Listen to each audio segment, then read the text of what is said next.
Hello friends, आज हम देखेंगे इस वीडियो में आर्टीरियोस्क्लेरोसिस।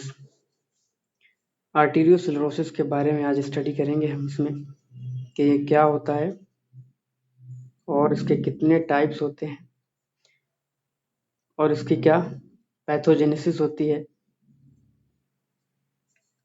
पहले देखते हैं इसका डेफिनेशन क्या होता है, इसका मीनिंग क्या होता है। आर्टीरियोस्क्लेरोसिस, इसमें सिर्फ दो चीजें हमें देखना है। इसमें क्या होता है, thickening and hardness of thickening and hardness of arterial walls. Arteries की जो वॉल्स होती हैं उसमें हार्डनेस और थिकनेस हो जाना आर्टीरियोस्क्लेरोसिस कहलाता है। इसके कितने टाइप होते हैं, टाइप्स देखते हैं वन बाय वन। हम जब इसके अंदर पढ़ेंगे, जब हमें पूरी तरह से इसकी नॉलेज हो जाएगी। ये 4 टाइप्स का होता है आर्टीरियोस्क्लेरोसिस। सेनाइल आर्टीरियोस्क्लेरोसिस,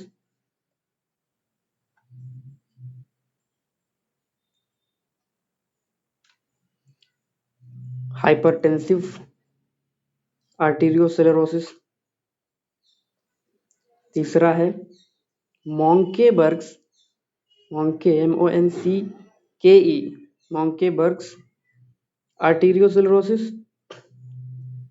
और दूसरा नाम है इसका मीडियल कैल्सिफिक स्क्लेरोसिस,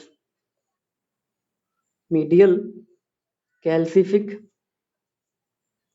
स्क्लेरोसिस। चौथा है एथेरोस्क्लेरोसिस, एथेरोस्क्लेरोसिस। अब हम सबसे पहले देखेंगे सेनाइल आर्टीरियोस्क्लेरोसिस क्या होता है। नंबर 1, सेनाइल आर्टीरियो बहुत ही आसान है, जब आप इसको मन से पढ़ेंगे बहुत ही आसान हो जाएगा। सेनाइल आर्टीरियोस्क्लेरोसिस होता क्या है। सेनाइल का मीनिंग आपने पहले कभी शायद कहीं देखा हो या पढ़ा हो। ओल्ड एज के लिए इस्तेमाल किया जाता है, यानी बुढ़ापा। तो इसमें क्या होता है, thickening and hardness of arterial walls due to ageing. Age बढ़ने के साथ साथ थिकनिंग हो जाना। किसमें थिकनिंग होती है, इसमें thickening of media and intima. जो आपको आर्टरी की वॉल्स पता ही होंगी, अगर नहीं पता है तो मैं थोड़ा सा बता देता हूँ। एक आर्टीरियल जो वॉल्स होती है वो 3 होती हैं। सबसे ऊपर जो होती है वो उसको बोलते हैं ट्यूनिका एडवेंटिशिया, बीच में जो होती है उसको बोलते हैं ट्यूनिका मीडिया, तीसरी होती है इसको बोलते हैं ट्यूनिका इंटिमा। ये 3 लेयर्स होती हैं, इन्हीं में से किसी भी लेयर में थिकनिंग होगी। सब में अलग अलग तरह की आर्टीरियोस्क्लेरोसिस में अलग अलग वॉल्स में या 2 में, किसी में मीडिया में हो रहा होगा, किसी में इंटिमा में, किसी में मीडिया इंटिमा, दोनों में इस तरह से होगा। तो thickening of media and intima due to ageing, उम्र बढ़ने के साथ साथ थिकनेस और हार्डनेस हो जाना मीडिया और इंटिमा में, ट्यूनिका मीडिया और ट्यूनिका इंटिमा में। किस वजह से होता है, जो पैथोलॉजिस्ट है उन्होंने पॉसिबल जो इसका रीजन बताया वो कहते हैं due to stress and strain. यानी इसकी लाइफ के दौरान जो आर्टरीज की वॉल्स पे जो स्ट्रेस और स्ट्रेन पड़ा है, उसके लगातार पड़ने की वजह से उसकी आर्टरीज जो हैं उनमें ये बीमारी डेवलप हो जाती है, सेनाइल आर्टीरियोस्क्लेरोसिस। अब हम मार्फोलॉजिकल फीचर्स देख लेते हैं कि हमारी जो आर्टीरियल वॉल्स हैं इनमें क्या चेंजेस आएंगे मार्फोलॉजिकली, मार्फोलॉजिक फीचर्स। इसमें क्या होता है, इसमें 2 पॉइंट पढ़ने पड़ेंगे हमें।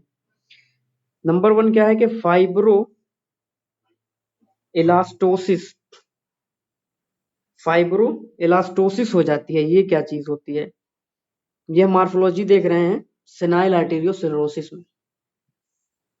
अच्छा जी, due to increase in elastic and collagen tissue, जो हमारी आर्टेरियल वॉल है किसमें, मीडिया और इंटिमा में ये चेंजेस होंगे। क्या हो जाएगा उसमें, क्या बढ़ जाएगा, ड्यू टू इंक्रीज इन, यानी जो इलास्टिक टिश्यू है, इलास्टिक टिश्यू और कोलेजन टिश्यू, आपने फर्स्ट ईयर में अपने पढ़ा होगा टिश्यूज के बारे में, तो इलास्टिक टिश्यू और कोलेजन टिश्यू के ज्यादा बढ़ जाने पर कहाँ, मीडिया और इंटिमा में, उसके डिपोजिशन को बोलेंगे फाइब्रो इलास्टोसिस। और दूसरा चेंज क्या होता है इस बीमारी में, इलास्टिक रीडुप्लीकेशन, इलास्टिक रीडुप्लीकेशन,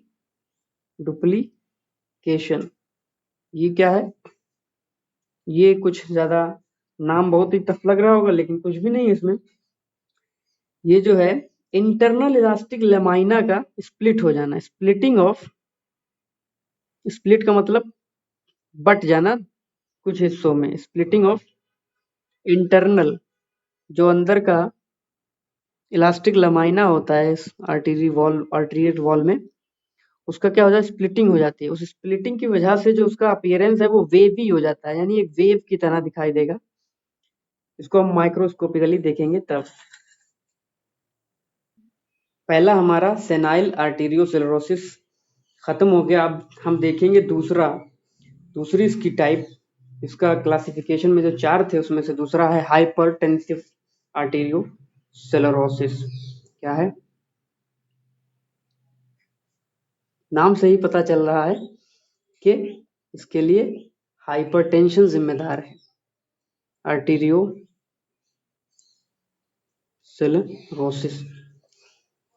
अब इसका डेफिनेशन देखते हैं कि क्या होता है ये हाइपरटेंसिव, किस वजह से होता है, ड्यू टू, नाम से ही पता चल रहा, कुछ बहुत बड़ी इसमें रॉकेट साइंस नहीं है, ड्यू टू हाइपरटेंशन, या फिर जो हाइपरटेंशन नहीं जानते हैं उनके लिए हाई ब्लड प्रेशर। हाइपरटेंशन या ब्लड प्रेशर के बढ़ने से, लगातार बढ़े रहने की वजह से ये आर्टेरियोस्क्लेरोसिस डेवलप हो सकता है।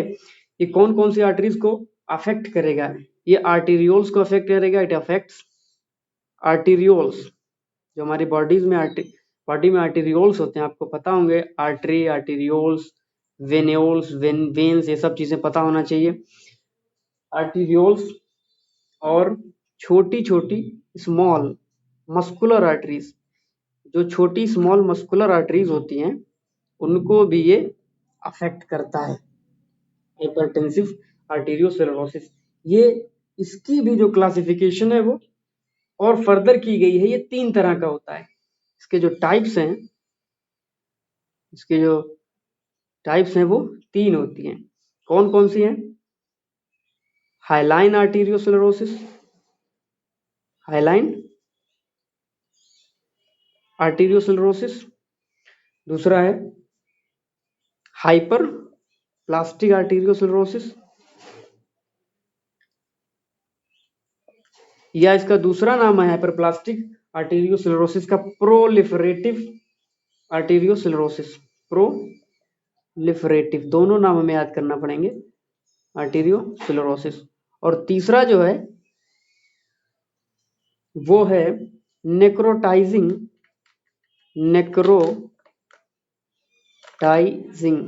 TISING, नेक्रोटाइजिंग आर्टेरियोलाइटिस है इसका नाम, आर्टेरियोलाइटिस। तो ये 3 तरह के हाइपरटेंसिव आर्टेरियोस्क्लेरोसिस होते हैं। क्या होते हैं, हाइलाइन वाले में क्या होता है कि एजिंग की वजह से, उम्र बढ़ने की वजह से, या फिर डायबिटीज में, या फिर बेनाइन नेफ्रोस्क्लेरोसिस, इनकी वजह से ये होने के इसमें चांसेस होते हैं। इसमें हाइलाइन का डिपोजिशन होता है, किस वजह से होता है, ड्यू टू, ये होता किस वजह से, ड्यू टू एजिंग।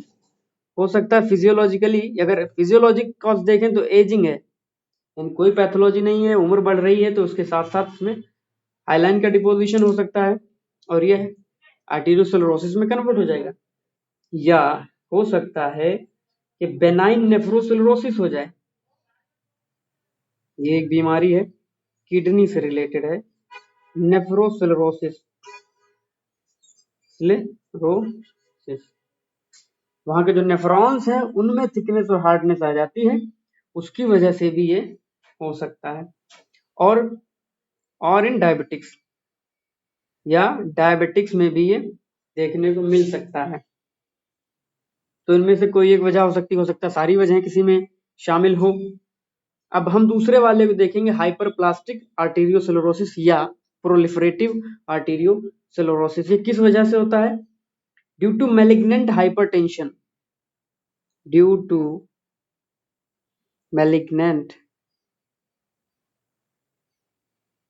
हाइपरटेंशन। ये मैलिग्नेंट हाइपरटेंशन एक मेडिकल इमरजेंसी केस है।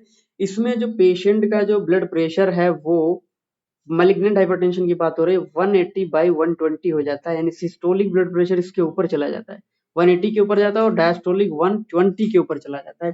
इसी को बोलते हैं मैलिग्नेंट हाइपरटेंशन। इसकी वजह से बॉडी में कई ऑर्गन डैमेज हो सकते हैं, आर्टरीज फट सकती हैं। तो इसी के नतीजे में ये प्रोलिफरेटिव वाला आर्टेरियोस्क्लेरोसिस या फिर हाइपरप्लास्टिक आर्टेरियोस्क्लेरोसिस हो सकता है। इसमें दूसरी वजह एक और है शामिल, वो है स्लेरोडर्मा। स्लेरोडर्मा भी इसके लिए रिस्पॉन्सिबल हो सकता है। अब हम नेक्रोटाइजिंग आर्टेरियोस्क्लेरोसिस देखेंगे, ये किस वजह से होगा? इसकी वजह है ड्यू टू, लिख देते हैं, सीवियर हाइपरटेंशन। ये भी बहुत ही ज्यादा हाइपरटेंशन होने पर ये हो सकता है नेक्रोटाइजिंग वाला। इसमें होता क्या है कि arteries shows what hyaline changes.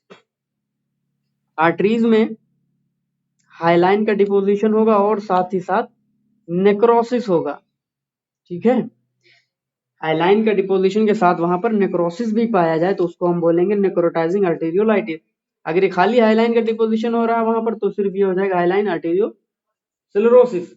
अगर हम मार्फोलॉजिक फीचर्स की बात करें, इन तीनों की मार्फोलॉजिक फीचर्स,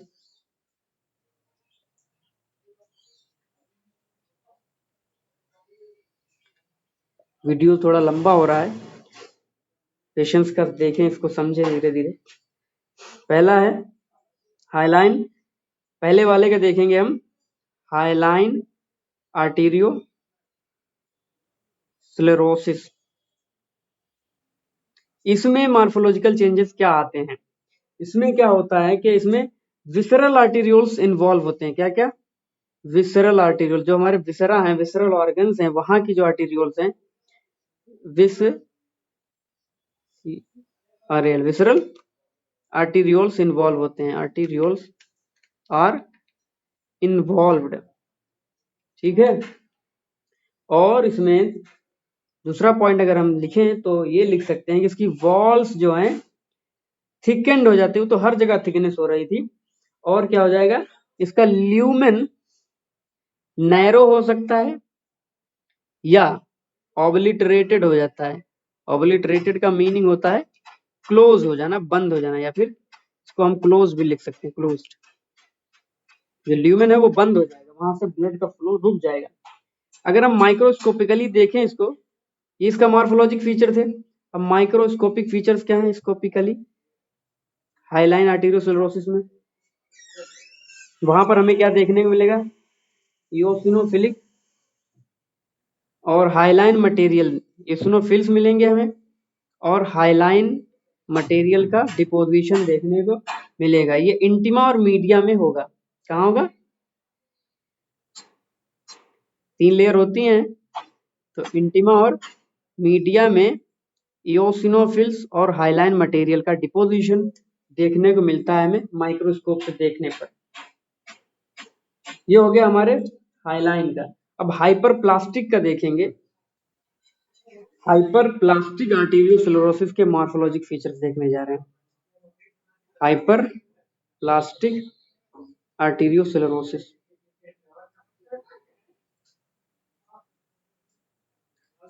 ये किसके टाइप्स चल रहे हैं ध्यान में रखिएगा। ये हाइपरटेंसिव आर्टेरियोस्क्लेरोसिस के अंदर दूसरा वाला चल रहा है, हाइपरप्लास्टिक आर्टेरियोस्क्लेरोसिस।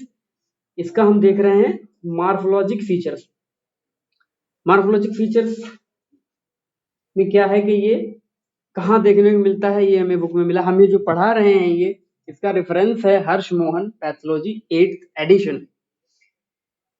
ये कहाँ मिलेगा, खासकर इंटरलोबुलर आर्टरीज आपने सुनी होंगी, कहाँ पर होती हैं, किडनी में होती हैं, वहां पर खासकर ज्यादा देखने को मिलेगा, वहां की आर्टरीज में ये चीज देखने को मिलेगी। इसका नाम दूसरा क्या था, प्रोलिफरेटिव भी था, प्रोलिफरेटिव आर्टेरियोस्क्लेरोसिस। माइक्रोस्कोपिकली क्या चेंजेस आते हैं इसके अंदर, माइक्रोस्कोपिकली जो चेंजेस होते हैं वो हम देखेंगे, वो क्या होते हैं। अच्छा, ये थोड़ा सा ज्यादा दिमाग लगाना पड़ेगा इसमें। ओनियन स्किन लीजन्स, क्या चेंजेस आएंगे वॉल्स में, ओनियन स्किन लीजन्स दिखाई देंगे। ये इसमें क्या होगा कि आर्टरी के मीडिया में, ट्यूनिका मीडिया में जो है वहां पे क्या होगा, जो उसको हम स्टडी करेंगे माइक्रोस्कोप, तो वहां के मीडिया में ओनियन बल्ब जैसा स्ट्रक्चर दिखाई देगा, ओनियन बल्ब जैसा स्ट्रक्चर दिखाई देता है। ये किस वजह से हुआ, प्रोलिफरेशन हुआ, डिवीजन मल्टीप्लिकेशन सेल्स का हुआ, जिनके डिवीजन से इस तरह का जो है बल्ब, इस तरह से प्याज के अंदर का जो बल्ब निकलता है उस तरह से हमें देखने को मिलेगा। दूसरा पॉइंट क्या, दूसरा क्या चेंजेस इसमें होता है कि म्यूसिनस इंटिमल थिकनिंग, म्यूसिनस इंटिमल थिकनिंग, ठीक है, यानी इंटिमल लेयर में जो सबसे अंदर वाली लेयर होती है उसमें म्यूसिनस यानी म्यूकस जैसा थिकनिंग देखने को मिलती है, म्यूसिन की थिकनिंग। उसमें असल में होता क्या, डिपोजिशन ऑफ, इसमें ज्यादा खास नहीं है कुछ, डिपोजिशन ऑफ प्रोटियोग्लाइकेंस, प्रोटियोग्लाइकेंस के डिपोजिशन के होने से वहां पर हमें एक एमॉर्फस सब्सटेंस दिखाई देगा, उसी को हम बोलेंगे म्यूसिनस इंटिमल थिकनिंग, प्रोटियोग्लाइकेंस का डिपोजिशन हो रहा है। तीसरा क्या है कि फाइब्रस इंटिमल थिकनिंग, इसमें क्या होता है, यहाँ भी इंटिमा में क्या हो जाता है, फाइबर्स का डिपोजिशन होने लगता है। क्या होता है, बंडल्स ऑफ, क्या क्या हमें मिलता है स्टडी करने पर, कोलेजन फाइबर, कोलेजन फाइबर के बंडल्स, इलास्टिक फाइबर्स के बंडल्स, फाइबर का नाम ही है तो उसी से कोलेजन फाइबर, इलास्टिक फाइबर्स, और हाइलाइन मटेरियल का डिपोजिशन मिलेगा, हाइलाइन डिपोजिशन देखने को मिलता है। ये इंटिमा में बात हो रही है, नाम ये इंटिमा यहाँ पर भी है और यहाँ पर भी है। मोस्टली ये जो है अफेक्ट करता है मीडिया में, हाइपरप्लास्टिक वाला, लेकिन यहाँ पर भी ये चीजें देखने को मिलती हैं। दूसरा पॉइंट क्या है, अगर सिलरोसिस ज्यादा हो गई, सीवियर सिलरोसिस यानी थिकनेस बहुत ज्यादा आगे स्टेज में बढ़ गई, क्या हो जाएगा, ये रिजल्ट इन नैरो कर देगी, हमारी जो ल्यूमेन उसको नैरो करेगी और क्लोज कर सकती है इसको, यानी ऑब्लिटरेटेड हो सकती है, ऑब्लिटरेटेड। ये हो गया हमारा दूसरा वाला। अब तीसरा वाला क्या है, नेक्रोटाइजिंग आर्टीरियोलाइटिस। नेक्रोटाइजिंग आर्टीरियोलाइटिस हमने 3 देखे थे, नेक्रोटाइजिंग आर्टीरियोलाइटिस। अच्छा, ये क्या होता है कि इसमें क्या माइक्रोस्कोपिक या फिर मॉर्फोलॉजिकल चेंजेस देखने जा रहे हैं। क्या होता है कि नेक्रोसिस के साथ साथ इसमें हाइलाइन और या हाइलाइन मटेरियल का डिपोजिशन हो जाता है, ठीक है। अच्छा, कैसे होता, जो हमने अभी पहले 3 टाइप अभी देखी थी, इनके नाम देखे थे, उसमें क्या क्या था, हाइलाइन था, दूसरा था हाइपरप्लास्टिक, हाइपरप्लास्टिक आर्टेरियोस्क्लेरोसिस। कह रहे हैं इनके साथ साथ अगर नेक्रोसिस भी है तो इसको हम नेक्रोटाइजिंग आर्टेरियोलाइटिस बोलेंगे, चाहे चाहे ये हो या दोनों हो, इनमें से एक और एक ये मिलेगा तब बनेगा नेक्रोटाइजिंग आर्टेरियोलाइटिस। और क्या होता है, नेक्रोसिस होता है तो कौन से टाइप का नेक्रोसिस होता है, आपने नेक्रोसिस अगर पढ़ा होगा तो उसमें टाइप्स में देखेंगे 5 तरह का नेक्रोसिस होता है। तो उसमें एक फाइब्रिनॉइड नेक्रोसिस है। तो फाइब्रिनॉइड नेक्रोसिस टाइप का जो है इसमें हमें देखने को मिलेगा इसकी वॉल्स में। जो नेक्रोसिस होगा वो फाइब्रिनॉइड होगा, और साथ ही साथ इसमें न्यूट्रोफिल्स का डिपोजिशन, इनफिल्ट्रेशन मिलेगा। न्यूट्रोफिल्स इन वॉल्स सीन। न्यूट्रोफिल्स जो है वहां की जो वॉल है, आर्टरी वॉल है, उसमें दिखाई देंगे, और वहां पर एडिमा दिखाई देगा। इसकी हम स्टडी कर रहे हैं माइक्रोस्कोपिकली। वहां पे एडिमा दिखाई देगा और हेमरेज भी हो सकता है। नेक्रोटाइजिंग आर्टेरियोलाइटिस में ये था। आज की वीडियो में बस इतना ही। इसके आगे के जो क्लासिफिकेशन है अगले पार्ट में लाएंगे हम। Thank you.